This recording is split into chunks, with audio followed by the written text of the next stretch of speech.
ठाणे महानगरपालिकेचा 6,000 कोटींचा अर्थसंकल्प सादर, करवाढ नसल्याने ठाणेकरांना दिलासा.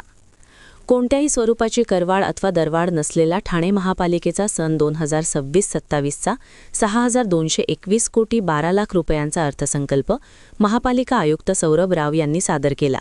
यंदाच्या अर्थसंकल्पात पालिकेवर असलेला आर्थिक भार कमी करण्यासाठी नव्याने हाती घेण्यात येणारे प्रकल्प शासन निधी आणि खासगी लोकसहभागातून राबवण्याचा निर्णय प्रशासनाने घेतला आहे. ठाणे शहराच्या सर्वांगीण विकासासाठी पायाभूत सुविधा, स्वच्छता, पाणी पुरवठा, आरोग्य सेवा, पर्यावरण संरक्षण आणि डिजिटल प्रशासन या क्षेत्रांना यंदाच्या अर्थसंकल्पात प्राधान्य देण्यात आले आहे.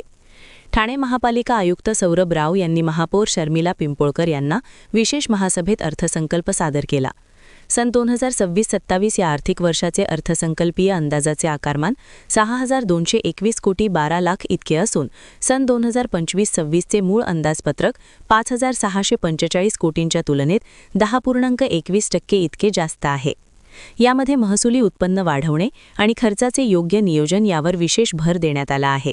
या अर्थसंकल्पादरम्यान महापालिकेच्या उत्पन्नाचा प्रमुख स्रोत मालमत्ता कर असून या माध्यमातून 2025-26 मध्ये 920 कोटी इतके उत्पन्न अंदाजित होते.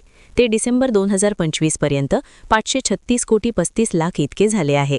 तसेच 2026-27 या आर्थिक वर्षात मालमत्ता कराच्या उत्पन्नाचे अर्थसंकल्पीय अंदाज 1,200 कोटी इतके प्रस्तावित आहे.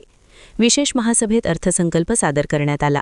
या पत्रकार परिषदेस अतिरिक्त आयुक्त वन संदीप माळली, ठाणे परिवहन सेवेचे व्यवस्थापक बालाचंद्र बेहरे आणि मुख्यालय उपायुक्त जी गोदेपुरे उपस्थित होते. दरम्यान ठाणे परिवहन उपक्रमाचे 2026-27चे 791 कोटी 86 लाखांचे मूळ सेवेचे अंदाजपत्रक परिवहन सेवेचे व्यवस्थापक बालाचंद्र बेहरे यांनी महापौर शर्मिला पिंपोळकर यांना सादर केले. यंदाच्या अर्थसंकल्पात करवाढ नसल्याने ठाणेकरांना दिलासा मिळाला आहे. महसुली उत्पन्न वाढीसाठी प्रयत्न, खर्चामध्ये वित्तीय शिस्त, पोषक व शाश्वत पर्यावरणासाठी उपाय, गतिमान वाहतुकीसाठी पायाभूत सुविधांची कामे, महापालिका शाळांचा कायापालट आणि गुणवत्तापूर्ण शिक्षण, महिला, ज्येष्ठ, दिव्यांग यांच्यासाठी कल्याणकारी योजनांवर भर, प्रशासकीय कामकाजात पारदर्शकता यावर यंदाच्या अर्थसंकल्पात भर दिला आहे. ब्युरो रिपोर्ट, जनादेश.